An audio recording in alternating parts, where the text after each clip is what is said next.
It was 1893. A resort in Maryland told Charles Douglas that they didn't serve his kind.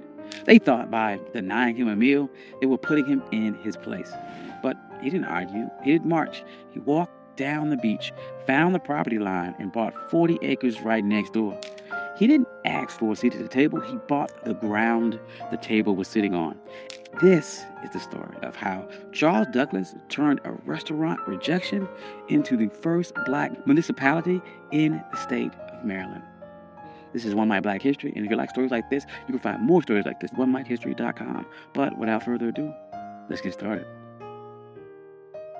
To understand this heist, you have to understand the insult. It was August of 1893. The Chesapeake Bay was the playground for Washington and Baltimore's elite. The system at the time called the place Bay Ridge. It was known as the Queen of Chesapeake. It was a grand hotel, a massive boardwalk, and a restaurant that promised the finest dining on the East Coast. Charles Douglas and his wife Laura, they weren't there to make trouble. They were black autocracy. Charles was a high-ranking official at the Treasury Department. He was polished, he was wealthy, and he was a veteran. He walked to the restaurant at Bay Ridge and asked for a table. The waiter did not look at Charles's uniform. He didn't look at his credentials. He just looked at his skin color and said, "We don't serve your kind here." Now, this is the moment where the struggle would usually kick in. The textbook version of this story would tell you how sad Charles was. It would talk about the pain of segregation. But Charles Douglas didn't have time for that. He had a military mind. And he looked around the restaurant and saw white families eating. He saw the owners counting money.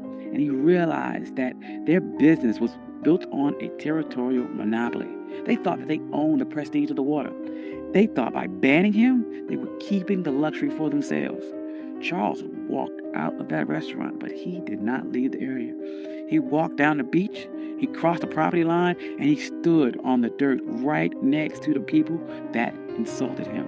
He was looking at a 40-acre tract known as Bashir's Farm. It was rugged, overgrown patch of coastline. To the owners of Bay Ridge, it was a waste of space. To the system, it was unimproved land. But to the Colonel, it was the high ground. Charles Douglas knew something the owners of Bay Ridge didn't. The system is only as strong as its borders. Bay Ridge was a fortress of whiteness, but the walls ended at the property line.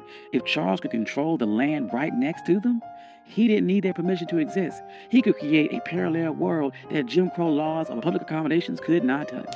See, in 1893, separate but equal wasn't even legal doctrine yet. That would not happen for another 3 years with Plessy versus Ferguson. But the private property doctrine was already ironclad. The law of the land said that a man could do whatever he wanted with the dirt that he owned. Charles realized that public space was a trap. If you relied on the public to treat you fairly, you were a beggar. But if you owned the private, you were sovereign. So he went to the owner of the 40-acre farm, a man by the name of Daniel Bashirs. He didn't ask for a favor. He brought money. He offered him $5,000 cash. In 1893, that was an astronomical sum. It was roughly the equivalent of about $175,000 in today's money. But the strategic value was worth millions. Bashirs took the money. He signed the deed. And on that day, the Queen of Chesapeake lost its monopoly. Charles Douglas didn't just buy a farm. He bought the gateway to the bay. He went to the restaurant owners who refused him a sandwich, and he didn't say a word. He just started building. And the first thing Charles did wasn't build a resort for the masses. He built a fortress for his legacy. He built a home for his father, Frederick Douglass. He called it the Twin Oaks. But he didn't just build it anywhere. He positioned the home with military precision. Frederick Douglass had been enslaved on the eastern shore of Maryland. He looked across these same waters as a boy, dreaming of a world where he wasn't property. So Charles Douglas designed Twin Oaks so his father could sit on that property and look directly across the Chesapeake at the very shore where he was once owned. This was psychological warfare. It was a message to the system that you didn't lose a slave, you lost the entire coastline. Frederick Douglass never got to spend a full summer there because he died in 1895, but the receipt was still filled. The Douglass name was now etched into the land in the deeds of Maryland. But Charles was not done. He knew that one house was an anomaly, but an entire empire is a network. So he began subdividing the land, and he didn't sell it to just anyone. He targeted the sovereign class. He sold lots to black doctors, black lawyers, black engineers, black poets in D.C. and Baltimore. He created a neighborhood where the white-only signs of Bay Ridge were relevant. By the turn of the century, Highland Beach wasn't just a place to swim. It was a black think tank. Paul Robeson was there. Langston Hughes was there. W.E.B. Du Bois was there. They weren't protesting segregation. They ignored it. They built their own hotels. They built their own pier. They built a community center. They built a closed economy where black money stayed in black pockets and black dignity was the default setting. Now, there's no way the system sat back and watched this happen. The owners of the white resorts nearby were furious. They saw the private property loophole working against them, and they realized that they had lost control of their territory. So they tried to use paper weapons. First, they tried to use vagrancy laws. They sent the police to harass people walking between the train station and Highland Beach. They wanted to make the journey so uncomfortable that the residents would give up. That didn't work.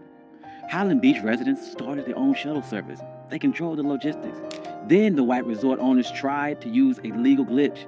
They realized that Highland Beach was technically a part of an unincorporated area. They thought they could use local zoning boards to condemn the land or pass an ordinance that would tax the Douglas family into bankruptcy. They tried to treat Highland Beach like a nuisance. But the residents of Highland Beach were some of the smartest people in the state. They knew that in America, the ultimate hack for land was municipal status. In 1922, they executed their final move of the heist. They petitioned the state of Maryland to become an unincorporated town. They didn't want to be a neighborhood. They wanted to be government. And they won. Highland Beach became the first black municipality in the history of Maryland. Think about the payoff here. Because they were a town, they had their own mayor, they had their own police department, and they had their own zoning board. When the white resort owners tried to pass laws against them, the people of Highland Beach just passed their own laws to cancel them out. They weren't marching and asking for civil rights. They were exercising their statutory power. By the 40s and 50s, Highland Beach was the summer Apollo. While white Maryland was obsessed with keeping its beaches segregated, Highland Beach was outproducing them culture and social capital. But the winds, they are changing, and the system shifted its strategy. In 1964, the Civil Rights Act passed and the public accommodations were integrated. On paper, this was a victory. But in a world of real estate and sovereignty, it was a Trojan horse. The system realized it could not keep black people out of the water anymore, so it decided to make the land too expensive to keep. This is the new Jim Crow. As white developers realized that coastal property was the ultimate asset, they began using tax assessment and eminent domain and environmental regulations to squeeze black families off their land. In places like Hilton Head and Bruce's Beach in California, the system succeeded. They stole land back using the laws that were supposed to protect landowners. But look at Highland Beach today. It's still there. It survived the rise of developers. It survived the collapse of other resorts. It survived because Charles Douglas didn't build a charity. He built a closed-loop system. The residents of Highland Beach understood that the land wasn't just for lounging. It was for continuity. They passed these down for generations. They created trust. They created a black culture of holding the line. During the Civil Rights Movement, we get caught up about the seat of the lunch counter. But Charles Douglas reminds us that the lunch counter is just a piece of furniture, and that if someone owns the building, they can always find a reason to move the chair or keep you out. The true power is owning the blueprints. Charles Douglas was told his money wasn't good enough for a meal, and he didn't waste a second trying to change that with his mind. He used that energy to change the map. He proved that when the system closes the door, you can't keep knocking till your fists are bloody. You can buy the hallway. You can buy the entire building. You can buy the entire beach. You can buy the ground that it sits on. And today, Highland Beach stands as a reminder that we aren't just laborers in the American story. We are the engineers of our own exit. Thank you. This is One My Black History. I'm your host, Country Boy. If you like stories like this, you can find more stories like this at onemyhistory.com. Hope you enjoyed this. This is something different. I enjoyed this a lot. Trying to do, once again, more stories about agency, about pattern interrupts, people overcome, and how they took a system that was designed to keep you back and beat it and overcame or outsmarted that system. Hope you enjoyed that. I'd like to thank all my day ones. You guys are amazing. Thank you guys all for coming out. Like, financial contributors. Oh, yes. And if you don't see your name here, please reach out to me. I'll add your name. I'm sorry. I love you all. Peace.